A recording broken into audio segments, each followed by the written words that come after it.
Sabas in the house, and welcome back to my YouTube channel where I talk about surgical nursing, medicine, and everything life in between. My name is Francis. I'm a registered nurse, a first assist student, as well as an acute care DNP student at UMass Medical School. I am based out in Massachusetts, and today I'm going to update you about what's going on in my life, as well as me losing my surgical rotation. And with that being said, let's get right back into it.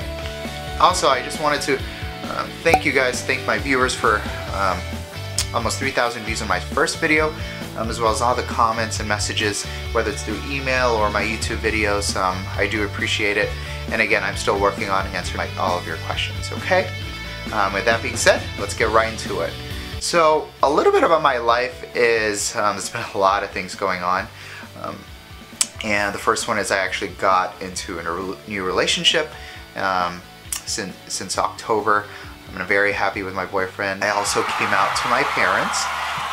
It's been something that I've been wanting to do for the past 30 years of my life. And so that was a really big part of my life, and just kind of being at ease with myself and just letting go of all my worries and kind of just being myself. It feels great, and I feel very well supported by my family, my friends, coworkers, everyone. So I'm very happy to have done that. I also submitted my notice to my current job at a hospital, and I'm excited to start a new job since I got a new job offer at a hospital close by, and it's going to be a cardiac trauma unit, so I'm pretty excited. It will be a nights position, so I'll have to go back to doing nights, which is pretty hard on me. But I am excited to finally start on a floor that's a little more specialized in the field of medicine that I want to practice in. I also completed the didactic portion of my first assist program at UMass Medical School, so now I'm going to be starting my clinical year. And with that being said, since I was actually supposed to start my clinical portion of the first assist program since January, but unfortunately I actually lost my clinical rotation. So this is what's going to be the chunk of the video that I'm going to talk about. I'm going to talk about what happened and things that I learned from it. Alright, so what happened with my surgical rotation? So my first clinical rotation unfortunately got canceled, and actually didn't end up working out because of a lot of factors that were kind of out of my control.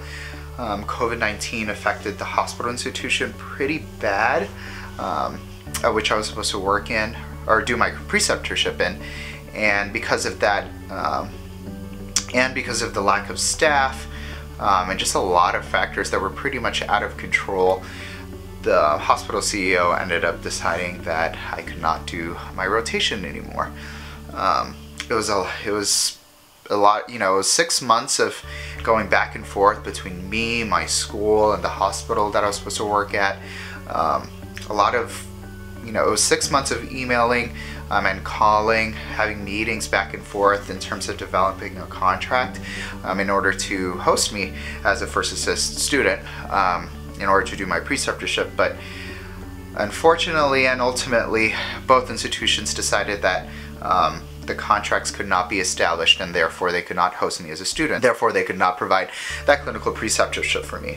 So this was a huge kind of setback that I had to kind of figure out and really deal with it, and figure out what's my plan B, so that I could complete this first assist preceptorship and therefore be able to take my boards and be certified, and you know, etc., etc.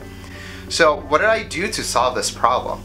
So I ended up scrambling through the list that I've accumulated over the past, you know, year, and contacted pretty much old contacts that originally stated that I could precept with them, but they were not necessarily specifically in the field that I intended to practice in as a first assist NP.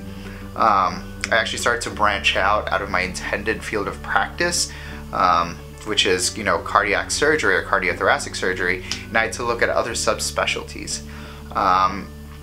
And luckily, out of all the contacts that I've you know, accumulated over the past year, there was one that was pretty realistic or that I had a realistic chance of precepting with, and it was not so far out of the field that I intended to practice in. And it's actually what ended up happening is after scrambling and making a lot of contacts, getting contracts developed between both the school and this new institution, I ended up finding a new surgical rotation, and it's specifically in thoracic, however with a focus in surgical oncology. And my contracts were actually just finalized 2 weeks ago, and I'll be starting my rotation this May, assuming I fulfill all of my HR paperwork and establish a schedule and all that stuff. So it's pretty exciting, but very, very stressful. Not losing a rotation, and I know many of you out there know what that's, maybe not a lot of you know what that's like to lose a rotation, because that's pretty rare that kind of stuff happens. And again, this field is not the original focus that I wanted to study in. However, it is still related because it's still thoracic surgery. You still got a lot of exposure to the thorax, maybe a little bit exposure to the heart, but we all know that the thorax is connected to the heart, and there are tumors that can develop in the heart and the thorax and whatsoever. So I'm really excited, and I'm very thankful that this hospital worked out a contract with my school, and that they were able to agree in terms of what I can and what I cannot do. And basically what is going to happen is that I have from May until the start of my new DNP year, which is going to be September, to complete 270 hours. So there's that. So what were the things that I learned from this whole experience of losing my rotation and having to find another one immediately, and this whole kind of experience?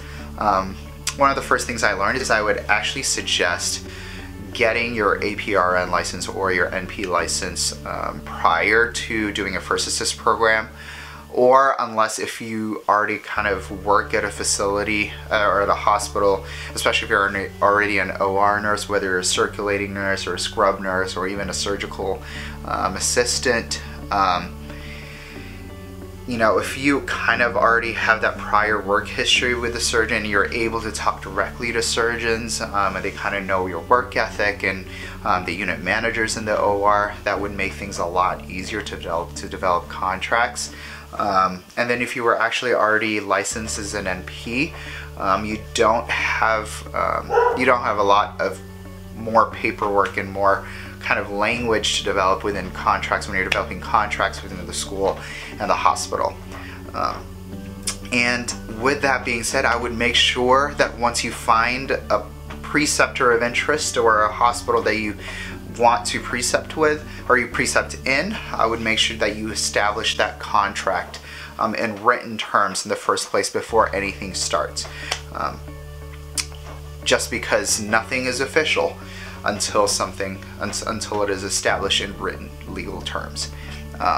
Another thing that I do suggest is to make sure you network a lot, whether it's developing contacts with, at your workplace or in your school. Make sure you're developing the appropriate and relevant contacts, especially in the field of medicine that you intend to practice in as a first assist. And talking about contracts, it took 6 months of going back and forth between my original rotation and my school to develop a contract that ended up not working out. So you really want to afford the appropriate time for contracts to be developed. I would suggest allowing anywhere from 6 months up to 1 year, especially if it's a hospital system that you don't have any contacts with, if you don't work there, or it's something that's entirely new to you that you have no kind of direct contact with in the hospital. And especially if you are not licensed as an NP and you're kind of just entering as a registered nurse. Another big thing that I do advise people pursuing this route is really advocate for yourself as much as possible, especially when you're developing contracts, because you're pretty much on your own in terms of keeping on top of the contracts being developed. Don't be afraid to be pushy. Don't be afraid to always be messaging both institutions, you know, every week, kind of just keeping them in the back of their head, that at the back of their minds, that you are an important student and this is a learning experience for you, because oftentimes than not, your case is going to go down to the bottom of their priority list. And that's what I've learned from from the hospital systems. Just because you're a student, you're not an employee. So, you know, I would really make sure to advocate for yourself, really keep on top of things, you know, don't be afraid to give them a little gentle reminder, but also be respectful and courteous. You know, luckily I kept my old contacts, so I would suggest is keeping all of your contacts in an easily accessible area, whether it's in a physical notebook or if it's a folder within your computer or like a Dropbox or a cloud or something. Just if ever something happens where a preceptor doesn't work out or a site doesn't work out, you always have backups. And with that being said, always have backups for your clinical sites, especially if it's a first assist program or even any program that doesn't find you clinical sites. I only had to do this for my first assist program because the first assist program is kind of a separate entity from my NP program. Luckily, my NP program finds all my clinical sites for me with the my field of medicine that with my preferences of my field of medicine that I intend to practice in.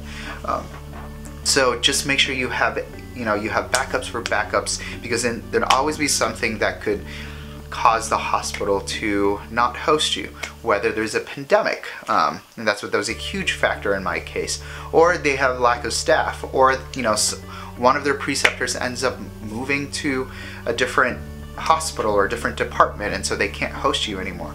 Always have backups, all right? And with that, good luck to everyone who's looking for a clinical preceptor for the First Assist program. As always, if you have any questions, feel free to email me, shoot me a message, or comment on my video down below. Don't forget to give my video a like and hit the subscribe button, and looking forward to seeing you in my next video, all right? All right, bye-bye.